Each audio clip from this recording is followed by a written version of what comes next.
अस्सलामुअलैकुम जनाब। वीडियो का आगाज़ उसी दुआ और उम्मीद के साथ कि आप तमाम लोग जहाँ कहीं हों बिल्कुल खैरियत से हों। सबसे पहले तो आप तमाम लोगों की दुआओं, नेक तमन्नाओं और कंसर्न्स का बहुत-बहुत शुक्रिया कि कुछ दिन का गैप आया वीडियोज़ में, तो बहुत से लोग इनबॉक्स करने लगे, मैसेजेस के ज़रिए से पूछने लगे कि खैरियत है, आप इतने दिन से वीडियोज़ क्यों नहीं बना रही। तो जब मौसम तब्दील होता है तो वायरल हमारे यहाँ एक आम सी चीज़ है, उसका शिकार मैं भी हो गई। थोड़ा-सा गैप लेना पड़ा, थोड़ा-सा रेस्ट करना पड़ा। अब एक मर्तबा फिर से वीडियोज़ का सिलसिला शुरू किया है और इंशाल्लाह कोशिश यही रहेगी कि ये सिलसिला जारी और सारी रहे। तो जनाब, आज ये जो वीडियो मैं अब बनाने जा रही हूँ, इसमें ज़िक्र होने जा रहा है आगा अली और हिना अल्ताफ़ की शादी और फिर उनकी शादी के टूट जाने के मुतल्लिक, क्योंकि पहली बार आगा अली ने खुलकर इस बारे में बात की है और बात की है अहमद अली बट के पॉडकास्ट में। अब बट साहब थोड़े से शरीर भी हैं, थोड़ा-सा तमाम लोगों से उनकी दोस्ती भी है, तो वो इस तरह की बातें करते हैं और वहाँ पर जो मेहमान होते हैं वो भी खुलकर अपनी राय का इज़हार करते हैं, उनकी ज़िंदगी में जो कुछ हुआ उसके बारे में बताते हैं। तो अपने पॉडकास्ट के दौरान एक जगह पर वो पूछते हैं आगा अली से कि आप कैसे हैं हैप्पीली डिवोर्स्ड मैन। तो उस पर वो बड़ा हंसते हैं और फिर वो कहते हैं कि आप एक बंदे को जब वो चोटी पे चढ़ जाता है तो उसके बाद आप कहते हैं कि जी इधर आ जाओ, ये सवाल है, इसका भी जवाब दे दो। तो उस पर वो कहते हैं कि जी आपका ये पर्सनल मामला है, लेकिन जिस तरह से आपने और हिना अल्ताफ़ ने इस चीज़ को हैंडल किया, डील किया, वो बड़े अच्छे अंदाज से किया। क्योंकि नॉर्मली आप भी देखते हैं, हम भी देखते हैं कि जब कोई जोड़ा साथ होता है तो बड़े खुशगवार लम्हात की वीडियोस, तस्वीर शेयर की जाती हैं, बातें की जाती हैं, एक दूसरे के लिए अच्छा-अच्छा बोला जाता है।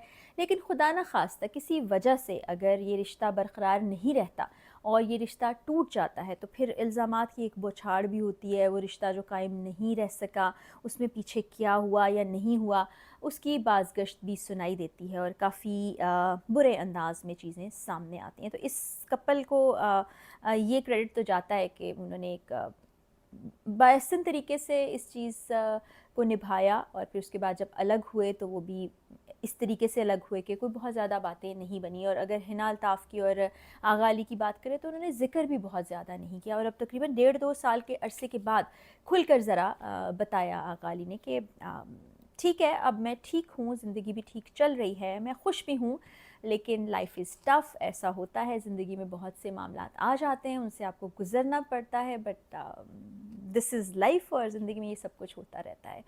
और उन्होंने ये कहा कि हमारे लिए सबसे अच्छी चीज़ ये है कि हम जिस तरह से अलग हुए हैं, हमने राहें जुदा की हैं, हमने बहुत कोशिश की, दोनों ने अपने अंदाज़ में, कि हम इस रिश्ते को चला सकें। क्योंकि आप अपनी पसंद के एक रिश्ते में बंध जाते हैं और आपके साथ अपना पसंदीदा शख्स मौजूद होता है, तो आप पूरी कोशिश करते हैं कि वो रिश्ता निभाया जा सके। लेकिन भरपूर कोशिश करने के बाद भी जब ऐसा मुमकिन ना हो पाया तो हमने राहें अलग कर लीं। हालाँकि वो भी आसान नहीं था, लेकिन हम अभी भी अगर मिलेंगे तो हमारे दिलों में नफ़रत नहीं होगी एक-दूसरे के लिए। अमूमी तौर पर जब अलहदगी होती है या डिवोर्स होती है तो इस तरह के जज़्बात किसी भी इंसान के ज़हन में या दिल में आ जाते हैं। तो दोनों के लिए उनकी आने वाली ज़िंदगी के लिए नेक तमन्नाओं का ये इज़हार करेंगे। फिर आगे पॉडकास्ट में आगा अली अपनी ज़िंदगी की हार्डशिप्स के बारे में, बचपन से जो चैलेंजेस उन्होंने फ़ेस किए उनके बारे में वो बताते हैं। ये तो जानते हैं सभी कि वो बहुत कम उम्र थे जब उनके वालिद का इंतकाल हो गया। वो बताते हैं कि मेरे वालिद 34 साल के थे जब उनका इंतकाल हो गया और 34 साल में इंसान उतना ज़्यादा चीज़ें मैनेज नहीं कर पा रहा होता। आज के दौर में तो बिल्कुल ही एक नामुमकिन सी बात लगती है कि वो कोई प्रॉपर्टी जमा कर ले, वो अपने घर वालों के लिए कुछ बना ले, कुछ कर ले, उनके फ्यूचर के लिए कुछ कर सके। तो ऐसा ही हाल था जब उनके वालिद का इंतकाल हो गया। फिर उनको अपने नाना के घर आना पड़ा और वो कहते हैं कि नाना के घर आना एक इतना खुशाइंद मेरे लिए नहीं रहा था, क्योंकि मैं बाकी बच्चों की तरह एक्ट और रिएक्ट नहीं करता था, मैं मुख्तलिफ था। फिर एकदम से फाइनेंशियल बर्डन जो है वो बढ़ गया।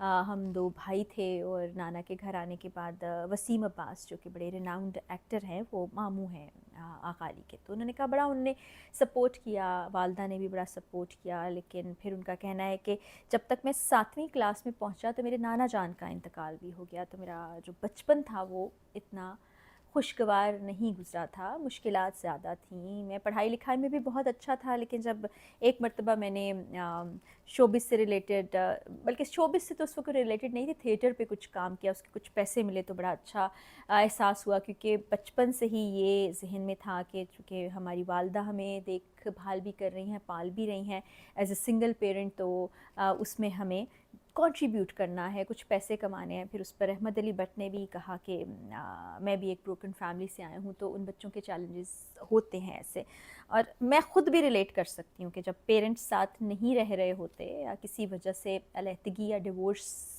ہو جاتی ہے، تو بچوں کے اوپر بہت زیادہ اثر پڑتا ہے۔ اب کچھ بچے بڑے پازیٹیولی اس میں آگے بڑھ جاتے ہیں، لیکن کچھ بچے اس ٹراما سے نکل نہیں پاتے اور زندگی ان کی عجیب سی ہو جاتی ہے۔ تو بہرحال انہوں نے بتایا کہ زندگی میں بڑی مشکلات تھیں، میں نے وہ وقت بھی بڑی مشکل سے گزارا، پھر جب میں شوبز سے وابستہ ہو گیا تو اچھے پیسے کمانے لگا۔ آغا علی نے ایک اور بات بتائی جو کہ بڑی انٹرسٹنگ تھی، کہ وہ اسکالرشپ پر پڑھتے رہے، یعنی بڑے بریلینٹ اسٹوڈنٹ تھے۔ پھر ایک مقام پہ وہ کہتے ہیں کہ جو باتیں ابھی ہم ڈسکس کر رہے ہیں کہ بروکن فیملی میں بچے بہت زیادہ سفر کرتے ہیں اور ان کے لیے بڑا مشکل ہو جاتا ہے، کیونکہ ارد گرد لوگ بھی باتیں کرتے ہیں، رشتہ دار ملنے جلنے والے الگ طرح سے بیہیو کرتے ہیں۔ تو وہ کہتے ہیں کہ میں اللہ تعالیٰ کا اس بات پر شکر گزار ہوں کہ ہمارا رشتہ ٹوٹنے سے پہلے ہمارے ہاں اولاد نہیں تھی، کیونکہ اگر ہمارے بچے ہوتے تو مجھ پر ایک بوجھ سا ہوتا کہ ہمارے ساتھ ایک اور جان وابستہ تھی، اس کے ساتھ کیا ہو گیا۔ تو یہ تمام وہ باتیں تھیں، دل کی باتیں تھیں جو انہوں نے کہیں اور بہت عرصے کے بعد کہیں۔ حنا کی جانب سے مسلسل خاموشی ہے۔ دونوں اپنی اپنی جگہ پر بہترین کام کرنے والے لوگ ہیں اور ایز اے کپل بھی ان کو بہت زیادہ پسند کیا جاتا تھا، لیکن سم ہاؤ اندر کی کہانی کیا ہوتی ہے، اندر کے حالات و واقعات کیا ہوتے ہیں، ایک خوش نظر آنے والا جوڑا، زندگی اچھی گزارنے والا جوڑا اندرونی اختلافات کا شکار ہوتا ہے، اور ضروری نہیں ہے کہ کوئی ایک پارٹنر اچھا ہے تو دوسرا برا ہے، یا دوسرا اچھا ہے تو پہلا پارٹنر برا ہے۔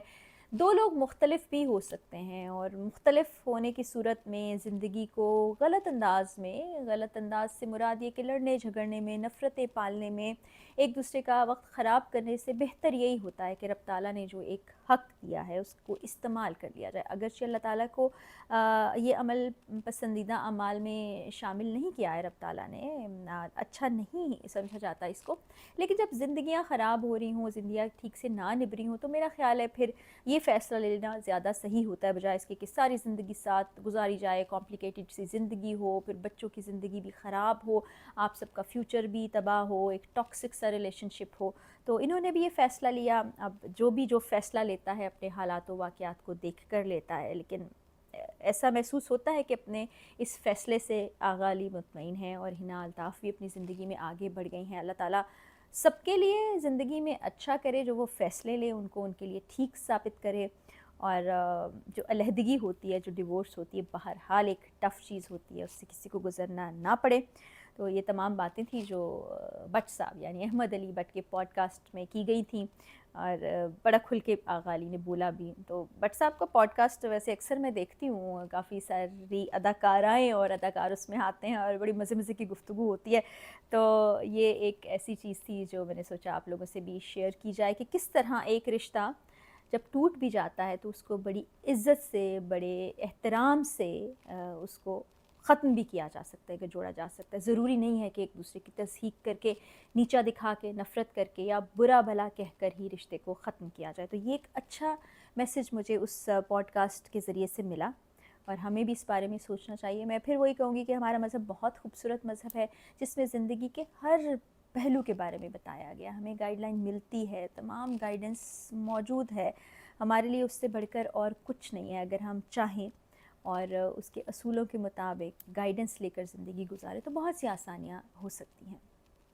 تو جناب انشاءاللہ ویڈیوز کا سلسلہ جاری رہے گا، اپنی تھاٹس، مختلف خبریں، اپڈیٹس آپ سے شیئر کرتی رہوں گی۔ اس ویڈیو میں اتنا ہی، اجازت دیجیے، اگلی ویڈیو میں ملاقات ہوگی۔ اللہ حافظ۔